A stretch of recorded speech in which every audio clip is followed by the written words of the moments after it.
आज आप पढ़ेंगे बायोलॉजी का मानव स्वास्थ्य के बारे में।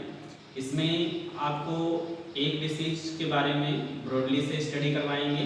जो आपकी डिसीज है वो है एड्स। एड्स होता क्या है इसके बारे में जाने।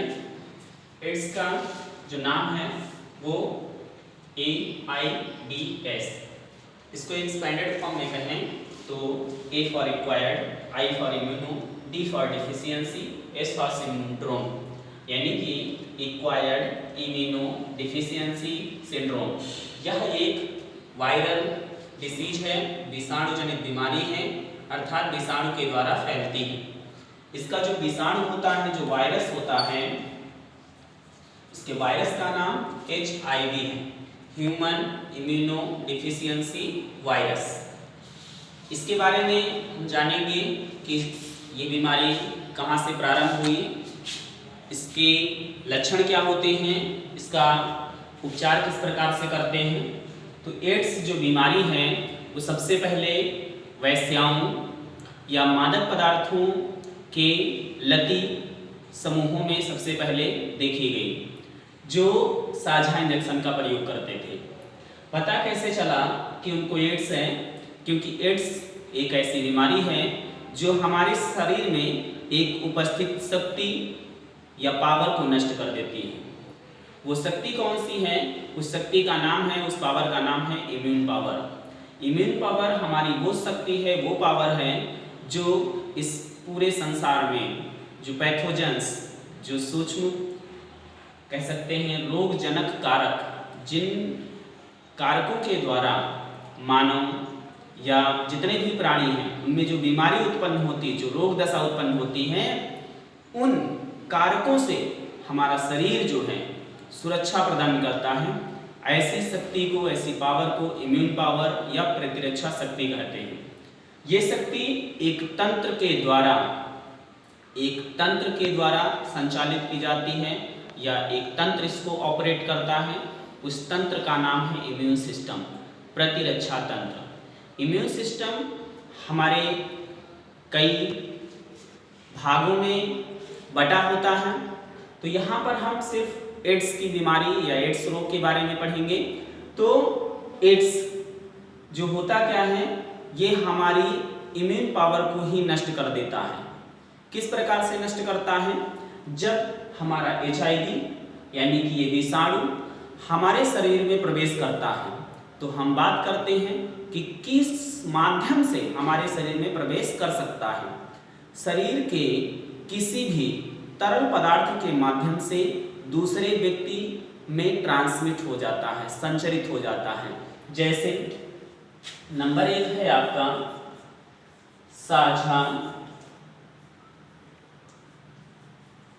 इंजेक्शन, दूसरा है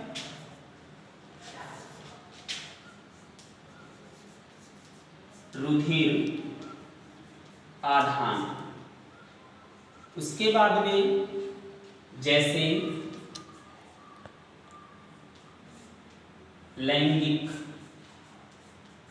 संसर्ग। इसी तरह से आप कम शब्दों में चाहे तो इतना याद रख सकते हैं कि रोगी के किसी भी तरल पदार्थ के द्वारा इस रोग का संचरण हो जाता है। तो यहाँ पर अगर मान लीजिए किसी को एड्स नहीं है और वो किसी दुर्घटना में उसको चोट लग जाती है, रुधिर बह जाता है, तो रुधिर की कमी आने पर अगर वो किसी दूसरे का रुधिर ले लेता है या उसको चढ़ा दिया जाता है, तो उसमें संभावना होती है HIV पॉजिटिव होने की। अब आप सोच रहे होंगे कि जो ब्लड बैंक में रखा हुआ ब्लड है वो तो HIV नेगेटिव जांच कर ही रखा जाता है, तब फिर HIV पॉजिटिव क्यों हो जाता है?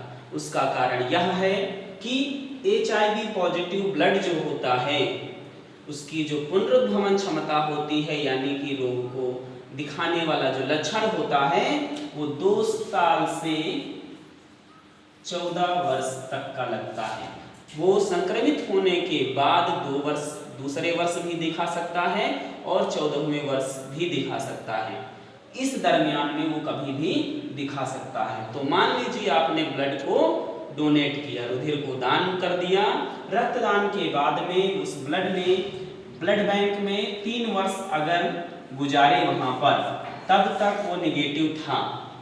वही ब्लड जब आपको चढ़ाना हुआ तब तक वो निगेटिव दिख रहा है, लेकिन पता चला कि 4 साल, 5 साल, 6 साल, 8 साल यानी कि 14 साल तक उसने कभी अपने लक्षण को प्रदर्शित कर दिया, तब वो लक्षण आपका क्या दिखेगा? आपका रुधिर भी यानी कि आप भी HIV पॉजिटिव दिखेंगे। उस कंडीशन में अगर आपका रुधिर किसी दूसरे व्यक्ति को या साझा इंजेक्शन के द्वारा या लैंगिक संसर्ग के माध्यम से दूसरे व्यक्तियों में भी ये रोग फैल जाता है। अब हम बात करते हैं कि इसमें होता क्या है। जो ये विषाणु होता है किस पर अटैक करता है, आप अच्छी तरह से जानते हैं कि जो हमारा ब्लड होता है, ब्लड में 3 प्रकार की ब्लड पार्टिकल्स या ब्लड कार्पुसेल्स होती हैं, RBC, WBC और प्लेटलेट्स। इसमें जो WBC है ये हमारी रक्षात्मक प्रणाली को इम्प्रूव करती है या एक रक्षात्मक प्रणाली का एक अहम हिस्सा है। इसी के अंतर्गत हमारी TH तथा TB या T4 लिम्फोसाइट्स, T4 यहाँ पर लिखा हुआ है, तो ये TB लिम्फोसाइट्स के नाम से आप अच्छी तरह से जानते होंगे। लिम्फोसाइट्स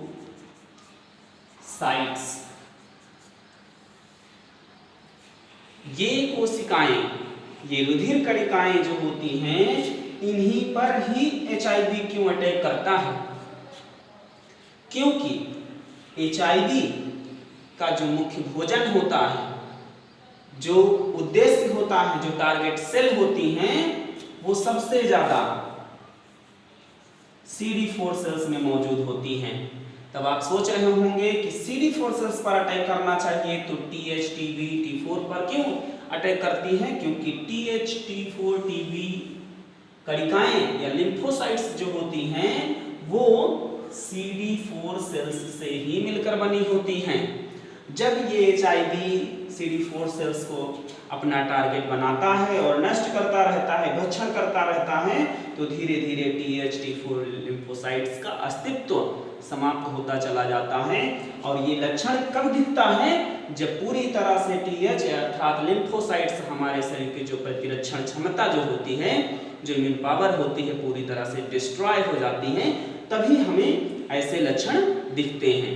वो कौन कौन से लक्षण होते हैं जिससे हम आइडेंटिफाई कर पाते हैं कि ये HIV पॉजिटिव व्यक्ति है?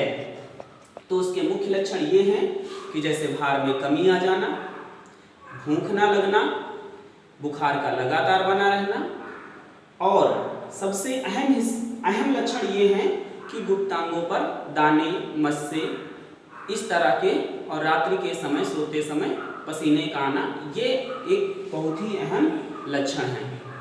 इसके लिए कंफर्म करने के लिए एक टेस्ट होता है जिसे